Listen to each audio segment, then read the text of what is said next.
Hi everyone, this is what we're going to be aiming to make today. So I'm going to show you how to make some pizza bases and then tell you how to make some tomato base to go on top, and then I'll let you decide how to make your own toppings. We're going to go back in time now and see how this was created. See you there.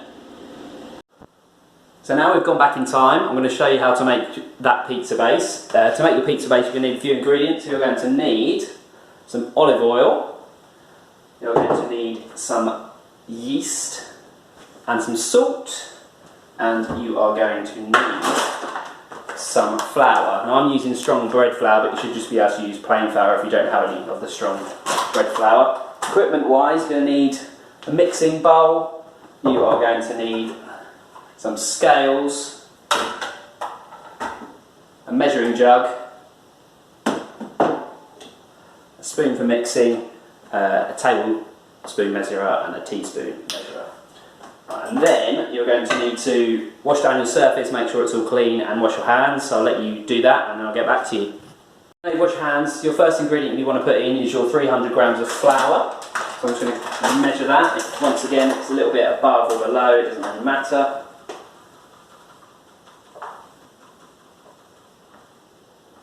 And then I'm going to put in a teaspoon of yeast and a teaspoon of salt.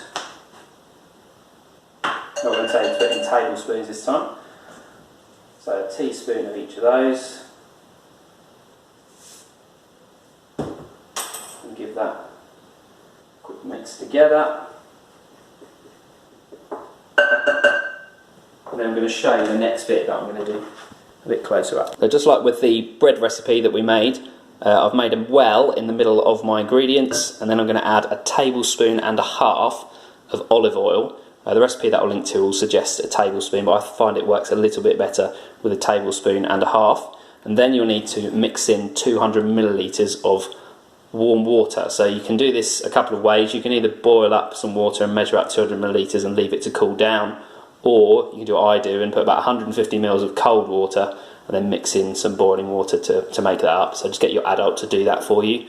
So I'm going to mix that together now, and you'll get a nice sticky dough that comes out of that. So I've mixed my olive oil and my warm water together, and that warm water is going to activate that yeast, so it's going to start fermenting and producing that carbon dioxide. So now it's all been mixed together, what we're going to do is we're going to turn that out onto a lightly floured surface, and then we're going to start making it so it looks a bit more like pizza dough.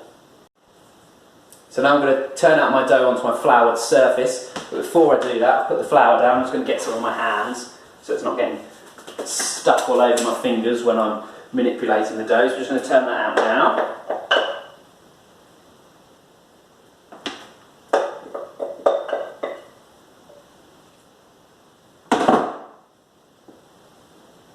And then all you're going to start doing is a bit like with your bread, so you're going to start prodding it down with your fingers and then spreading it out, getting some of that flour on it, and it'll slowly start to pick up some of that flour. So if it's really wet and sticky to start with, it won't stay that way for long.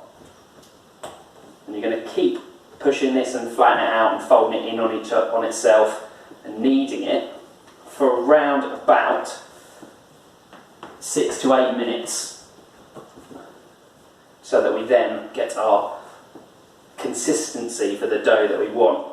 If you find that it's getting stuck to the surface, you can scrape it off and put some more flour down and put some more flour onto your hands so that it's not getting stuck to you.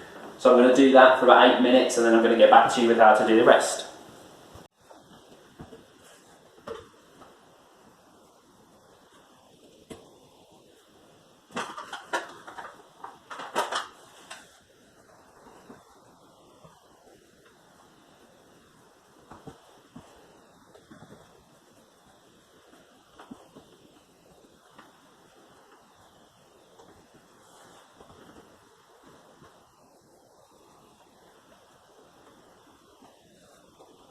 Been kneading your dough for about 6 to 8 minutes, you're going to get this nice silky, satiny, smooth texture. And then what we'll do with that is just want to put it in a bowl and set it to one side. And if you want that to rise, to get a slightly thicker crust, you're going to leave it for about half an hour. But you do not have to do this part at all. You can go straight into making your base for your pizza. and this is now is a great opportunity for you to start getting your toppings together. This recipe is going to allow you to make 2 pizza bases. So the next step we need to do is to cut your dough in half. So that's what I've done. I've got half of my dough here.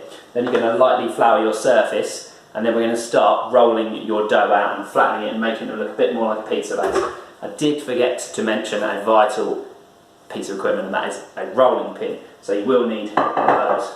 So what I'm going to do is I'm going to start flattening out my dough on my surface. So I'm just going to put that into the flour and start pushing it down with my fingers like this. And then I'm going to turn it over and do the same thing. I'll do that a few times before I then start to roll it out and flatten it.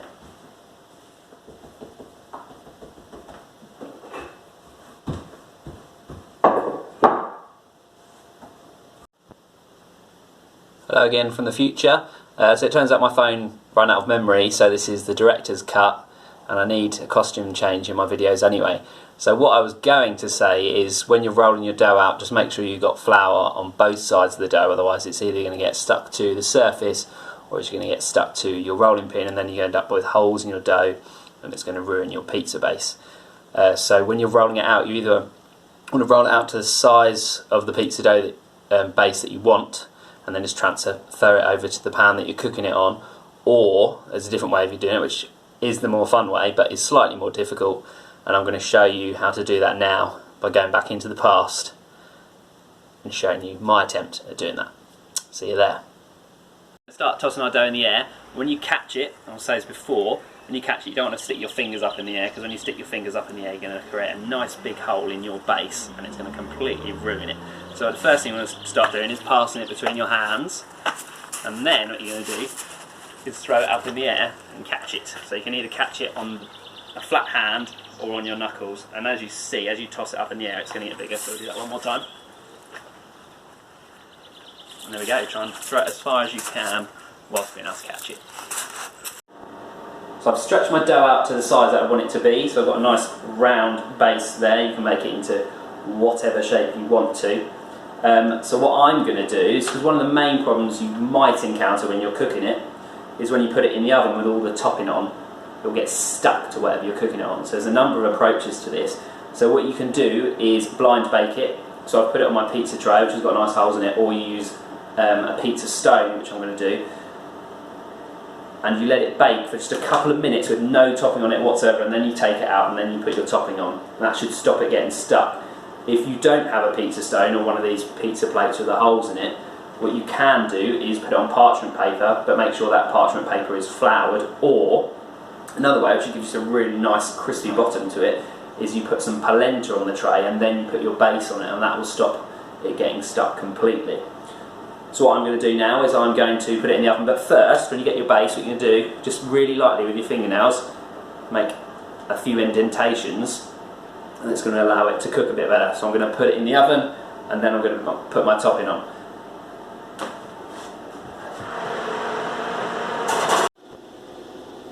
So for my tomato base, all I've done is mix together some passata, some torn basil leaves, some seasoning, and a couple of cloves of garlic, and just mix that all up. And then I'm going to show you how we're going to spread that on our pizza.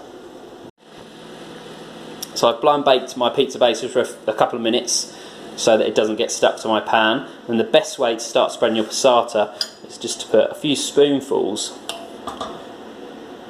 in the middle of your pizza base, and then just use the base of the spoon to start spreading that around. You want to cover as much as you can. Any bits that you do leave will become crispy, so if you like crispy crust, then maybe you don't want to go over those bits. So I'll just cover that, and then I'm going to put the rest of my topping on, and then I'm going to put it in the oven, and it should be ready in about 8 to 10 minutes. So this is the sort of amount of passata you want on there. You don't want to put too much on there, which is going to be the same with your toppings. It's very tempting with a pizza to put loads and loads of toppings on, but all that's going to make your base do is collapse. So it's going to put loads of holes in your pizza base as it becomes soggy from all the ingredients, and then when you try and get it out, it's just going to get stuck.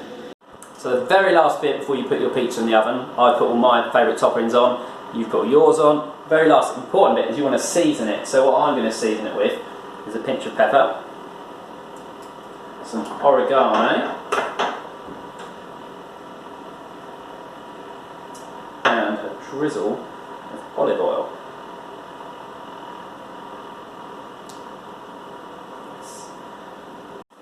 So when you pop it in the oven, you've preheated it to about 200, 220 degrees, and then it's going to take about 8 to 10 minutes. I'd definitely start checking it from about 8 minutes, because from then onwards you're sort of risking it burning.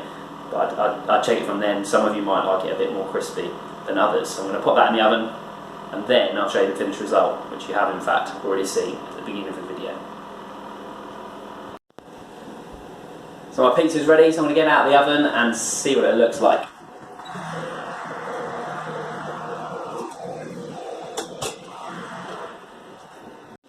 And this is our finished product.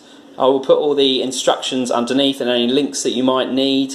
I hope you've enjoyed making pizza. Send me any pictures that you have of what you created. See you again soon.